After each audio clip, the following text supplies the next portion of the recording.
이번에 그 작년에 코펜하겐에서 열렸던 기후변화 회의에 한국에서도 우리가 어린이들을 5명이나 보냈었습니다. 네. 그래서 이제 걔네들도 나와서 얘기를 했고, 주로 이제 기후변화라든가, 그 다음에 이 연차 총회는 이제 그런 새로운 아젠다도 있지만 그 전해에 36개 그 국가위원회 유니세프들이 어떠한 그 전략으로 모금을 했고 그 순위는 어떻게 되고 이제 그것도 많이 보여주고 그렇군요.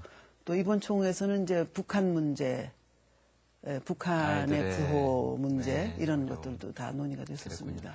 여기서 잠깐 궁금해지는 것이 지금 우리나라 참 전에 그 모금 순위를 말씀하셨으니까요. 네. 우리나라 순위는 몇 위 정도가 되나요? 네. 저희가 이제 처음부터 얘기할게요. 94년에 환영을 받으면서 이렇게 최빈국에서 중진국을 거쳐서 선진국이 됐고 이제 94년 1년 동안 제가 봄에 갔었어요. 300만 달러를 지금 모금한다고 한다라고 발표를 집행이사에다 대고 얘기를 했어요. 첫 해요. 네. 예.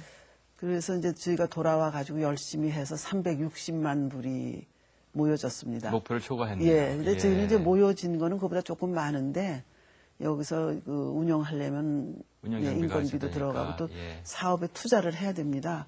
그래서 그 돈이 360만 불이에요. 예. 그러니까 20%를 여기 쓰고 예.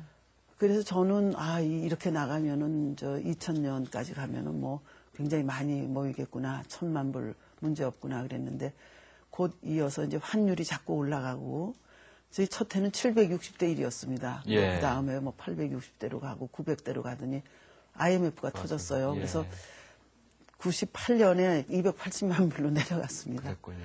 예. 그래서 이제 그러나 우리나라에서도 저력을 발휘해서 굉장히 빨리 그 회복하지 않았습니까? 예. 이제 저희도 이제 99년부터 본격적으로 해가지고 해마다 뭐 100만 불, 200만 불을 해서 2008년도 실적이 굉장히 많이 올라갔어요. 한 해예요? 네. 예, 아니 얼마로? 그 전부터 이제 해서 뭐 거진 이제 2천만 불도 넘보다 그랬는데 환율이 높은 바람에 이제 그렇게 좀 큰 실적은 못 내놓고 13위를 2008년도에 했고요. 예. 2009년도에는 우리가 2,500만 달러 정도를 환전을 해서 보내서 작년에 36개국 중에서 10위권으로 들어갔습니다. 예. 네.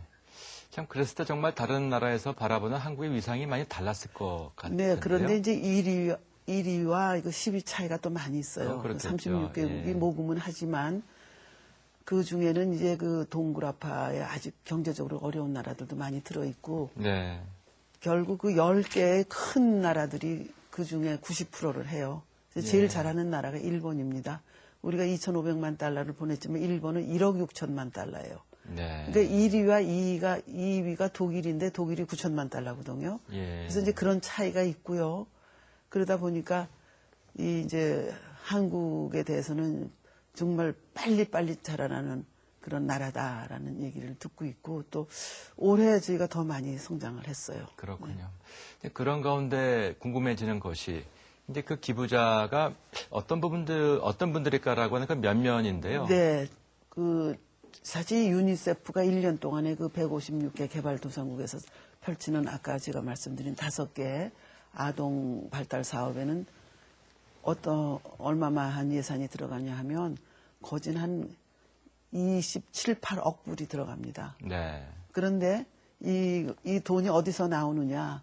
각 나라 정부가 인도주의적으로 이게 자발적으로 내는 돈들이 한 65% 내지 70%가 되고요. 네. 그거는 이제 아무리 어려운 나라라도 담은 뭐 5천 불이라도 냅니다.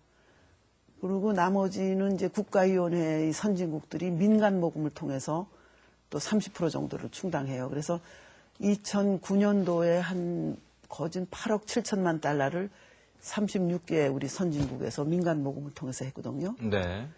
그런데 이제 그 안에 이제 일본이 그렇게 너무 놀랍게 하고 일본의 경우는 우리 다른 NGO들하고 경쟁들을 하는데 일본은 별로 그렇게 NGO들의 경쟁이 심하지가 않고 거기는 이렇게 정해진 어떤 본 있는 기관에 무조건 다 갖다 내는 그런 경향이 있고요.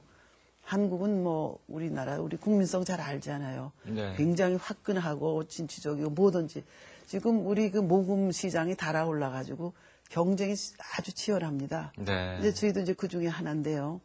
메이저 단체에 들어가죠. 그래서 네. 이제 그런 차이가 지는데 어떻든 일본이 제일 많이 하고, 그렇군요. 예. 그다음에 이 정부 사이드에서 내는 거 우리가 1991년에 이제 남북한 동시 유엔 가입을 굉장히 오랜 기다림 끝에 했기 때문에 유엔 사무국에 내는 분담금은 그래도 한국 정부가 많이 내고 있습니다. 네. 그 몇천만 불 돼요. 그러나 이제 우리 같은 인도주의적인 사업을 하는 뭐 유니세프라든가 UNHCR, WFP 이런 데는 각 정부가 그냥 의무적으로 내는 건 아니에요. 자발적으로 공여금을 내는데 이제 그 돈이 거진 뭐 20억을 가깝습니다. 네. 그 총장님께서 우리 사회에 그 일고 있는 그 모금 경쟁 네. 말씀하셨는데요. 그래서 일각에서는 그 유니세프에 대한 그 기부에 대해서 네. 우리나라 안에서도 어려운 사람들이 많은데 뭐 그 같은 재원을 외국으로 나가는 것이 어떨까 하는 시선도 그런 얘기 많이 들었죠. 제가 예. 그 5년 동안에 그 전환기가 있었다고 그러잖아요. 예. 그때 주로 한 거는 이미지 조사하고 여론 조사를 했어요. 그래서 89년, 91년, 93년 3회에 걸쳐서 일반 국민들한테 여론을 물어봤죠. 네. 그랬더니 유니세프 하면은 무조건 다 도와주는 걸로 인식이 돼 있고 우리나라에도 아직 그때만 해도 어려운 아이들이 많은데 뭘 남의 나라 어린이까지 돕느냐 하는 의견이 처음엔 그래도 꽤 나왔었어요. 예.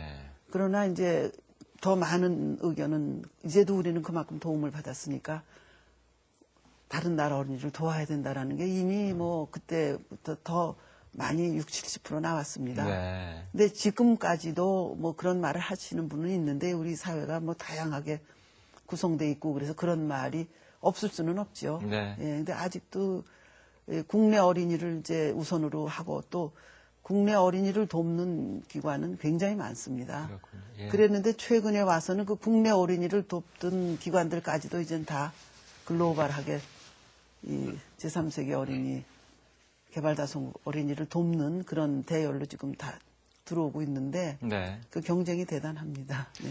그리고 유니세프에 그 기부하는 우리나라 분들의 면면을 볼 때 네, 네. 70%가 개인이라면서요. 네, 그래서 우리 국가위원회는 주로 이 민간 모금을 하게 돼 있어요. 예. 정부 쪽은 이제 유니세프에 직접 아까 말씀드린 것처럼 자발적인 그 지원금을 내고 그래서 저희는 민간을 하는데 민간 중에는 이제 기업이 들어가 있습니다.